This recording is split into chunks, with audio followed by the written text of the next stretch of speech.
I stopped walking, and the sound of the forest died. It didn't fade. It didn't drift away. It was cut off, like someone had pressed a mute button on a remote control. 1 second, there was the wind in the upper branches, the rustle of dry oak leaves under my boots, the distant hum of the highway from the valley below. The next second, nothing. Absolute zero. I stood there with 1 foot raised, poised to step onto a root. I held my breath. I waited for the sound to come back, for a cricket, for a car, for my own heartbeat in my ears. Nothing. The silence was heavy. It felt like it was pressing against my eardrums. It felt like the air had turned into solid glass. I slowly lowered my foot. I took another step. Crunch. The sound of my boot on the leaves was deafeningly loud, and the moment I moved, the background noise of the forest snapped back on. The wind roared, the trees groaned, the highway hummed. I stopped again. Silence. I stood still for 5 seconds, 10 seconds. The world around me was dead. The air was stagnant. I took a step. The world woke up. I'm on the ridge trail. It's 3 miles behind my house. I know this trail better than I know the streets of my neighborhood. I've walked it at least 100 times, usually at night, to clear my head. I know where the ground is soft. I know where the mud collects in the spring. I know which oak tree has the knot that looks like a face. I know that the forest is never this quiet. I stood still, testing it. I'm not a superstitious person. I don't believe in ghosts or skinwalkers or any of the stories you read on the internet. I believe in acoustics, in wind patterns, in wildlife. But physics doesn't work like this. Sound waves don't stop just because I stop moving. I looked around. The trail was visible in the moonlight, a pale gray ribbon cutting through the darker shapes of the trees. The shadows were long and still. I took a step. Crunch. The wind gusted. A tree creaked. I stopped. Silence. The transition was jarring. It made me feel dizzy. It was like I was flipping between 2 different realities. One where the forest was a living, breathing place, and one where it was a photograph. I started walking again. I didn't stop this time. I kept a steady pace. Step, step, step. The forest noises stayed with me. The rustling, the wind, the distant sounds. It felt normal. It felt like the hundreds of other times I'd been here. But I couldn't get the mute button out of my head. I needed to know if it was real, or if I was just having a stroke, or maybe an episode of some kind. I walked for another 5 minutes until I reached the switchback. The place where the trail curves sharply to the left around a massive boulder. I stopped. Silence. Instant. Complete. I looked at the trees around me. They looked wrong. They looked flat. When the sound cut out, the depth perception seemed to go with it. The trees looked like cardboard cutouts placed in a row. I stood there. I felt a strange sensation in the back of my neck, a tingling, like static electricity. I waited. 1 minute, 2 minutes. I realized I was holding my breath. I let it out. I couldn't hear the exhale. I couldn't hear the air leaving my nose. I couldn't hear the clothes rustling as I shifted my weight. The only thing I could perceive was the visual, the sight of the trees, the moonlight on the path. It felt like I had gone blind, but for sound. I lifted my foot to take a step. Crunch. The sound returned. The wind howled. The leaves tumbled. I walked. I walked faster. The pattern was established. It wasn't random. Movement equals sound. Stillness equals silence. I walked for maybe 10 minutes. I was trying to come up with a rational explanation. Tinnitus. No, that's a ringing, not a silence. A glitch in my brain's processing. Maybe. I rhythm of my walking. Crunch, crunch, crunch. Every time my foot hit the ground, the world validated my existence with noise. The wind seemed to sync with my steps. It blew harder when I walked. I tried an experiment. I slowed down. I took smaller steps, shuffling, shuffling, shuffling. The wind slowed down. The rustling became softer. I walked normally. Crunch, crunch. The forest became loud. I stopped. Silence. The speed of the change was instantaneous. There was no fade. It was like the sound of the forest was a track on a loop, and the loop was programmed to play only when the narrator was in motion. I looked at the ground. I was standing near the old marker post, a wooden stake driven into the ground, half rotted. I remembered it was about 50 yards from the creek crossing. I stood perfectly still. I looked at the trees. I tried to focus on the details, the bark, the moss. I felt a sudden urge to turn around, to look behind me. I didn't want to. I knew that if I turned around, something would be different. I kept looking forward. I waited in the silence. It was oppressive. It felt like the air pressure was dropping. My ears popped. But there was no pop sound, just the sensation. I decided to test the reaction time. I lifted my arm quickly, no sound. I waved it in front of my face, no sound. The wind didn't blow, the leaves didn't move. I took a tiny hop, just an inch off the ground. Thud. The sound returned for a split second, then cut out again as I landed. That was new. Before, the sound stayed on as long as I was walking. Now the sound was tied to the impact. I hopped again, thud. Then silence. I hopped 3 times in a row. Thud. Thud. Thud. 3 distinct bursts of forest noise, 3 distinct bursts of wind. It was digital. The forest was breaking down into discrete packets of data. I stopped hopping. I went back to standing still.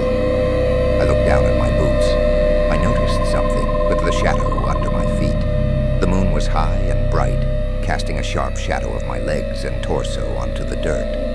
But the shadow wasn't moving. I swayed my body from side to side. The shadow stayed rigid, frozen. I raised my arm in the air. The shadow of my arm remained by my side. I looked up at the moon. It was bright. I looked down at the shadow. It was a permanent stencil painted on the ground. It wasn't a shadow. It was a stain. I took a step forward. Crunch. The shadow detached itself from the ground and scurried to catch up to me. It snapped into position under my new stance. I stopped. The shadow froze. I took a step back. The shadow slid backward, moving smoothly across the dirt like oil. I stopped. The shadow froze. I stood there, looking at this thing attached to my feet. It wasn't a shadow. It was a projection, and it was lagging. I realized the silence wasn't just about audio. It was about processing. When I stopped, the simulation paused to save resources. It froze the render. It paused the audio track. I was standing in a video game that had stalled. I started walking, fast. I needed to get to the creek. I needed to get to the part of the trail that felt real. The part I had walked 100 times before tonight. Crunch, crunch, crunch. The forest noises were frantic now. The wind was howling. It sounded like a rush of air, the sound of a jet engine in the distance. I kept my head down. I didn't look at the shadow. I didn't look at the trees. I walked. The path felt different under my boots. It felt harder, less like dirt and more like plastic or hard foam. I stopped. Silence. I looked at the dirt. It looked like a texture, high resolution, but repeating. I looked at a rock near my toe. I looked 10 feet ahead. There was the same rock, identical chip in the side, identical shape. The texture was tiling. I took a step. Crunch. The rock ahead of me changed.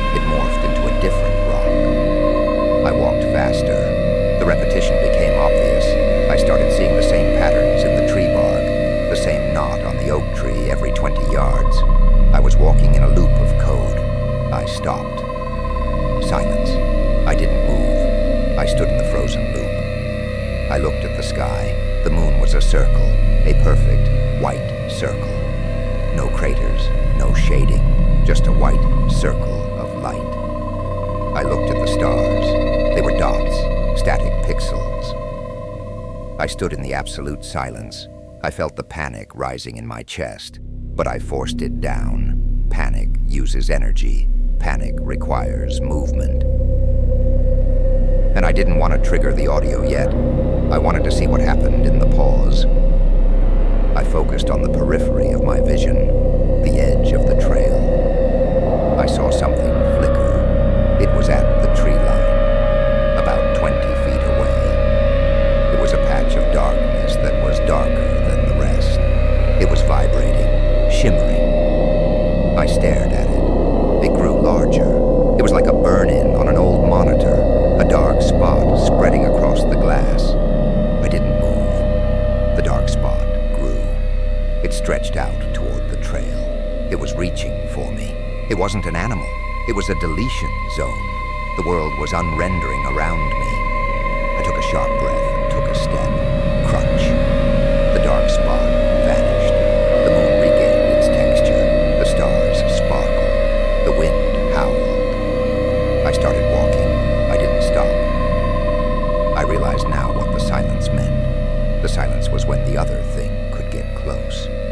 The silence was when the barrier was down. Walking kept the simulation running. Walking kept the walls up. So I walked. I walked for what felt like hours.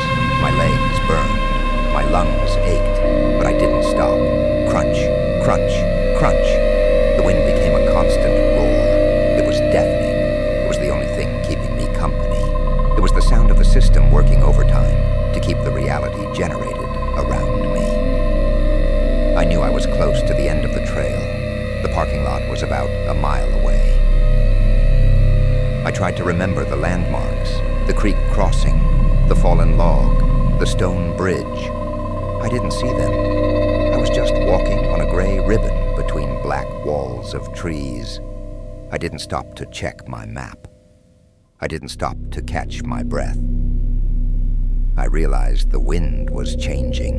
It wasn't blowing across the trail anymore. It was blowing against me. It was pushing me back. I leaned into it. I forced my legs to move. Crunch, crunch. The wind screamed. It was trying to slow me down. If I slowed down too much, I would stop. And if I stopped, the silence would come back. And the darkness would return. I started running. Crunch, crunch, crunch. The sound of my feet was a machine gun fire of noise. The forest was blurring past me. I ran until my chest felt like it was going to burst. I saw the gravel of the parking lot ahead. The trees ended abruptly. I ran onto the gravel. I stopped. Silence. I was standing in the middle of the parking lot. My car was 50 feet away. The world was frozen. The air was glass. But I wasn't outside anymore. The trail was gone behind me. It was just a blank wall of gray. I looked at the car. It was frozen, too. The headlights were dim, solid ovals. I walked to the car. Step, step, step. The gravel crunched. The world hummed. I reached for the door handle. It was locked. I couldn't see the lock. I just knew it was locked. I reached into my pocket. My fingers brushed the metal of the key. I pulled it out. I looked at the car window. I saw my reflection. It wasn't me. The reflection was a blur, a gray smudge of features. It had no eyes. It had no mouth. It was just a generic face texture. I looked at my hand, the hand holding the key. It looked normal. Veins, hair, scars. I looked back at the reflection. It was still a blur. I unlocked the door. Click. The sound played a split second before the lock popped up. I got in. I slammed the door. Slam. The sound was delayed. I heard the slam after I felt the door shut. I sat in the driver's seat. I put the key in the ignition. The silence was back. The car interior was frozen. The steering wheel felt like hard plastic. It didn't feel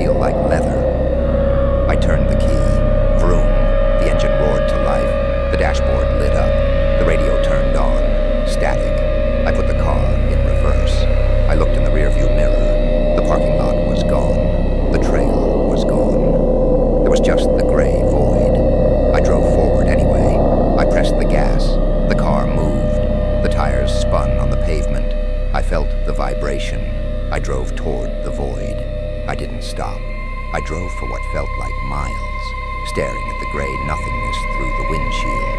Then abruptly, the world loaded in. The streetlights appeared. The road appeared. The houses appeared. I was on the main road, 2 miles from my house. I kept driving. I didn't stop at the stop sign. I just rolled through. I pulled into my driveway. I put the car in park. I turned off the engine.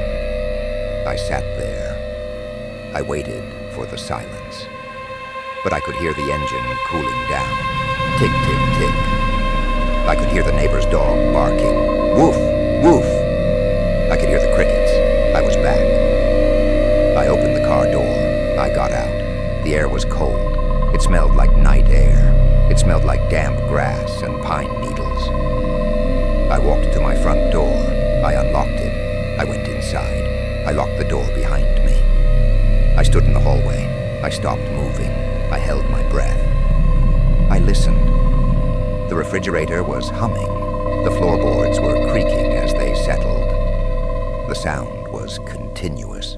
I walked into the living room. I sat on the sofa. I turned on the lamp. The light was warm. It cast shadows in the corners of the room. I sat there for a long time. I just wanted to be still. I was exhausted. I leaned my head back against the cushion. I closed my eyes. I listened to the house, the furnace, the pipes. It was normal. I opened my eyes. I looked at the wall across the room. There was a painting there. A landscape I bought at a thrift store. Trees, a trail. I looked at the painting. The trail in the painting was moving. The perspective was shifting. I looked at the floor. My shadow was stretching across the rug. It was stretching toward the painting. I watched it. I didn't move my legs, but the shadow kept moving. It was reaching out to the painting, to the trail in the art. I realized then I didn't escape the forest. I just paused it. I stood up to turn off the lamp. The shadow stayed on the floor. I walked to the switch. I flipped it. Darkness, silence, instant, complete. The silence didn't come from outside. It was inside the room. I stood in the dark. I knew if I took a step, the lights would come back on. The hum would return. The simulation would resume. I would walk to the bedroom. I would lie down. I would sleep. But I would have to keep moving. I realized the terrifying truth. The silence is the default state of the universe. Life, movement, sound. Those are just the things we generate to keep the dark away. I stood in the dark room, and I felt the walls getting closer. I didn't want to walk. I was so tired, but I knew if I stopped for too long, the dark spot would return. I took a step. The floor creaked. I took another. I walked toward the bedroom. I will have to keep walking forever, or until I forget what the silence sounds like.